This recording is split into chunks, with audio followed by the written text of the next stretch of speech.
মানে আমার পায়ে পড়িত, মিষ্টি খাইতাম, দুধ খাইতাম, গায়ে মাখন মাখিতাম, আর আর রাতে চিকেন রোস্ট সঙ্গে কাবরি। হরি হরি মুরগি খাইতে ওকে বলে ফেললুম হাসিনা করিনি। না করুন দাড়ি দিয়ে মধু সরকে এটা বলুন। শোন, তবে তোরে বলি, এই গালে আমার দুই ধরনের দাড়ি, একটা অরিজিনাল দাড়ি আর একটা স্পঞ্জের দাড়ি।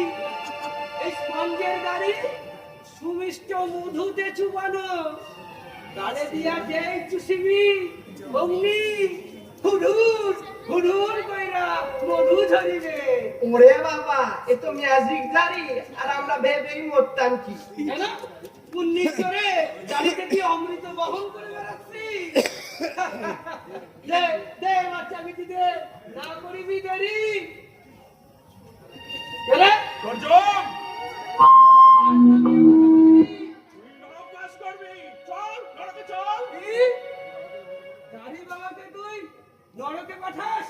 ওরে মূর্খ, জানিস না দাড়ি বাবার জন্য রয়েছে অক্ষয় স্বর্গ। চুপ! স্পঞ্জের দাড়িতে মধু লাগিয়ে আবার কথা বলছে। ঢোক নরকে। চুষিবি? চুষিব চুষিব, তোর দাড়ি নয়, তোর হাড় মাস চুষিব। রোগগ্রস্ত লোকের সঙ্গে চালাকি, বেটা ভেলকিবাজ। চল। দেখো মামা চাবিটি দেখো। তোমার বইয়ের চাবি আমার হাতে, না করিবি হেরি তেরি। ওই তো চাবি। বাবা দাঁড়ি বাবা, কেন তুমি এই ঝামেলা জড়ালে বাবা? দাও চাবি খানো, দাও তো, কিন্তু দাও। মস্তান যাকে হাইজ্যাক করে, ব্যবসায়ী তাকে চালা লাগায়, আর পুলিশ পুলিশ মারে ব্যবসায়ীর পকেট। আর চাবি চাবি আসিল গুরুর হাতে। বলো বলো পুনর্জন্ম দেবে কিনা? আহা দাঁড়ি বাবা, তুমি এই ঝামেলায় পড়লে কেন? তোমার কোনো ইচ্ছাই অপূর্ণ থাকবে না, তোমার সব ইচ্ছা আমি পূরণ করে দেবো। না না, কখনো নয় বাবু। আহা জম, তোমার বউ। নিকুচি করেছে বউ। এই বজ্জাত শয়তানটাকে ছেড়ে দাও। চল চল নরকে চল। আহা জম, দিলে তো একই নরকের এই অবস্থা, তার মধ্যে তুমি ওই দাঁড়িয়ালাটাকে দিলে নরকে পাঠিয়ে, এবার আমি কি করি বলতো? এদিকে আমি সামলানোর চেষ্টা করছি, আর তুমি জিলোকে পাঠিয়ে। গম্বুজ মোটা মোটাকার একটা মাথায় বুদ্ধি নেই, হ্যাঁ? ওটা কার, তোমার না আমার? আমার বাবু আমার। তবে যে বললেন নিকুচি করেছে তোমার বই। ভুল হয়ে গেছে, সবকিছু গন্ডগোল হয়ে যাচ্ছে বাবু। যে দেখলাম ওই বেটা স্পঞ্জের দাড়িতে মধু লাগিয়েছে, সেই মাথায় রক্ত উঠে গেল। আর তুমি তো আজ দেখলে বেটার স্পঞ্জে দাড়ি, আমি বহুকাল আগে দেখেছি ও বেটার দাড়ির 16 আনাই হচ্ছে স্পঞ্জে। তবু ওই কচ্ছপটাকে এতদিন স্বর্গে রেখে দিয়েছেন। হ্যাঁ, তারপরে বসে রইলেন কেন? যান মত্ত থেকে গোটা কথা পালোয়ান মেরে আনুন। যান পালোয়ান। আগে পালোয়ান ছাড়া অন্য কোনো উপায় নেই। যাও জম যাও, এক ছট করে গিয়ে ফট করে একটা পালোয়ান ধরে নিয়ে এসে দাও। পালোয়ান? পালোয়ান চাই, পালোয়ান চাই। ওর সন্ধ্যে সন্ধ্যে পিশাচ আনিতে চলিলাম পালোয়ান, তুলিয়া মারবে আছাড়, হইবি ছত্রখান। বিধাতার বিবেক নীতি, বিধাতার বিবেক আহা, নীতি। এই গেল গেল গেল, আমার নেতাটাও হাত ছাড়া হয়ে গেল গো, আমার নেতাটাও হাত ছাড়া হয়ে গেল।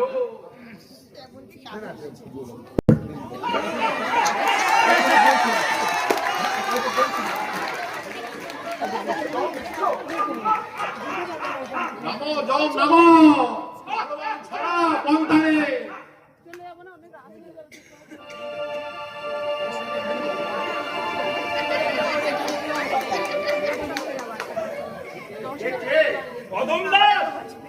কদম দাস বইমালি, বাড়ি ক্যানিং, ডিস্ট্রিক্ট সাউথ 24 পরগনাস। মরা গরিব, মানিকতলায় খেলা চালাতো। দেখো বললাম একটা মোটা পালোয়ান আনতে, আর গম্বুজটা নিয়ে একটা লোক নিয়ে মারলেন কেন? আরে আমি মারিনি। ও আগে থেকেই মরে নিজের আমার জন্য অপেক্ষা করছিল। একবেলা পলিডল খেয়ে ওই মানিক তলার খালে পেট ফুলে পড়েছিল। আহা, এখানে আমি কি করি বর্দ চৈতু? হ্যাঁ, আনতে বললাম এক পালোয়ান, নিয়ে এলো রোগা প্যাটকে একটা কদম গাছ। এই কদম গাছকে নিয়ে আমি কি করি বলতো? এই কদম গাছ আর কিছুক্ষণ পরে যে করে বলবে, প্রভু রিবার চাই, রিবার। আগে তিনকুয়া পাপ নিজের বউ ছেলে মেয়েদের খাওয়া পড়ার দায়িত্ব গ্রহণ করেনি, পলায়ন করেছে, আত্মহত্যা করেছে। আত্মহত্যা মহাপাপ, নরক। ঘোড়ার ডিমের বিচার। ওই রুগ্ন মানুষকে ও কি সংগ্রাম করবে? লড়াই করার ক্ষমতা ওর আছে? খেতে পায় না, ও করবে সংগ্রাম? আহা, রং, ওই থেকে যাত্রা বানানো হয়, বুঝেছো? এই যাত্রা বানানো হয়। হ্যাঁ, না খেতে পেরে যে লড়তে পারবে না, এ তো আর খেতে পেরে যে লড়তে পারবে, এ তোমায় কে বলেছে? কদমদাস, কদমদাস ভৈবালী, জাগো। জগৎ জুড়ে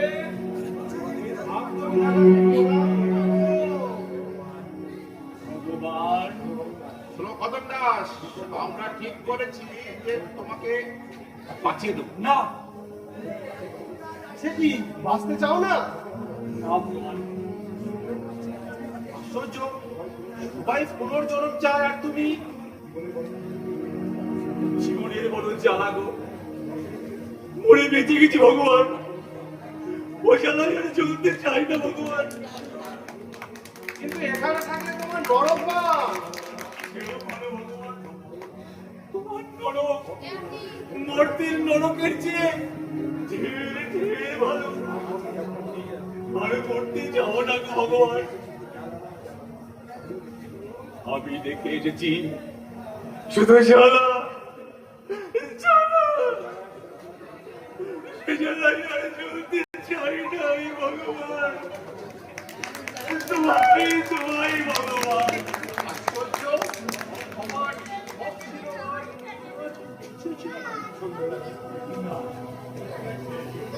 সারাদিন খেলা চালিয়ে সন্ধ্যেবেলায় যখন বাড়ি ফিরতাম, ছেলে মেয়েগুলো খাবারের জন্য আমার দিকে ড্যাব ড্যাব করে তাকিয়ে থাকতো। আমি সহ্য করতে না পেরে এক বোতল পলিডল চুরি করে আনলাম, চড়ে বংশে নাশ করবো বলে। তার মানে তুমি তোমার পুত্র কন্যাদের হত্যা করার জন্য করিডোর কিনে এনেছিলে? ওদের মারব বলে চাদরের নিচে বোতলটা, ফলিডলের বোতলটা নিয়ে দাঁড়িয়ে গেছি। ছেলে মেয়েগুলো ভাগ্য ভাগ্য বলতে বলতে ছুটে আসছে। কি এনেছো মা? বড্ড খিদে পেয়েছে। দেখলাম এই সুযোগ, বউটা ভিক্ষে করে এখনো বাড়ি ফিরেনি। এই সুযোগ, এই ফলিডলটা ওদেরকে দিয়ে খাক খাক, ঢক ঢক করে খাক, জন্মের মতো খাক, সব শেষ হয়ে যাক। বললাম দিন দিন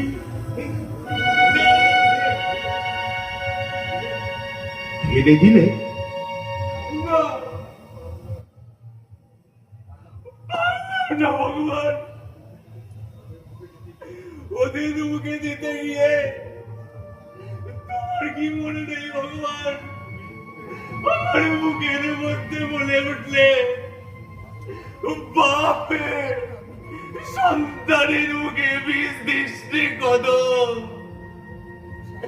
ওদের মুখে ঢালতে গিয়ে নিজের মুখে ঢেলে ফেললাম।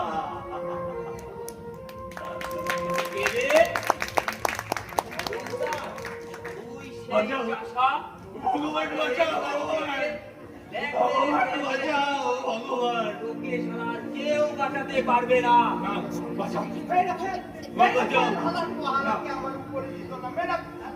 তোমরা এখানে আছিস জানো? আমি এখানে জানো খেতাম না আমি। মরেও শান্তি নেই আমার। চল বাবা, চল, শালে তোর বেলা বিচার হবে, চল, চল, না, না, না,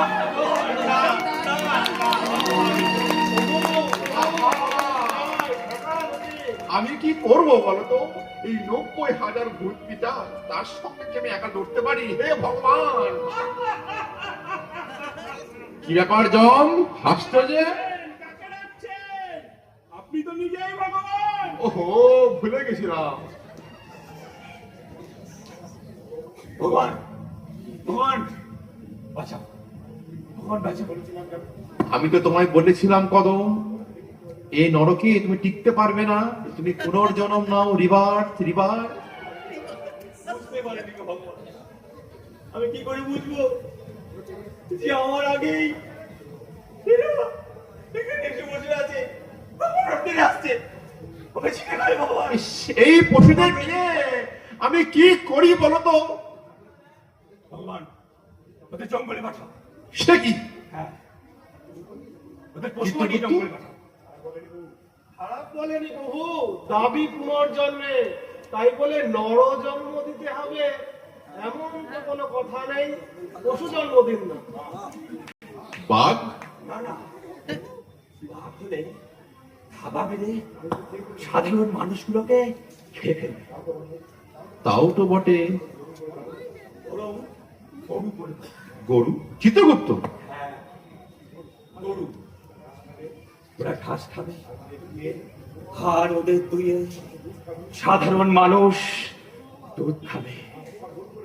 সব গরু করে পাঠাবে। খুব ভালো বলেছ কদম। গরু গরু, এতদিন যারা লোককে শোষণ করেছে, এখন জনতা তাদের দোহন করে তাদের দুধ খাবে। ঠিক বলছো চিত্রগুপ্ত, খাতাটা দাও, গরু করে দি। এখানে গরু করে দেব আর নরকে সব হাম্বা হাম্বা করবে। হ্যাঁ, এখন থেকে এই বিধান, যে পিতা যেখানে আসবে সেই গরু হবে। এতই যখন হয়ে প্রভু, আমায় ছেড়ে দাও। আর এই গরু কটাকে আমার হাতে সঁপে দাও। আমি নিয়ে যাই।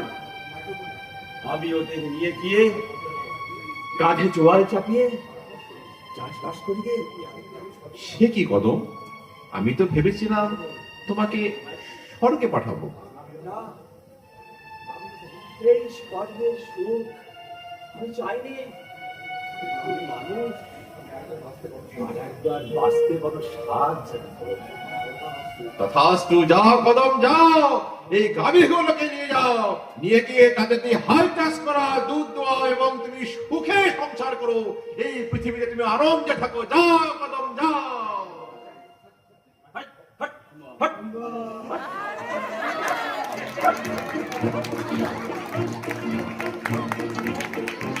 আমাদের কাছে এখানে ছিল বিদ্যা মন্দিরের পক্ষ থেকে এতক্ষণ সময় দেওয়ার জন্য, বিদ্যা মন্দিরের পক্ষ থেকে এত মানুষকে এতক্ষণ সময় দেওয়ার জন্য আমরা ধন্য, আমরা গর্বিত। আমরা আগামী দিন আপনাদের পাশে থাকবো।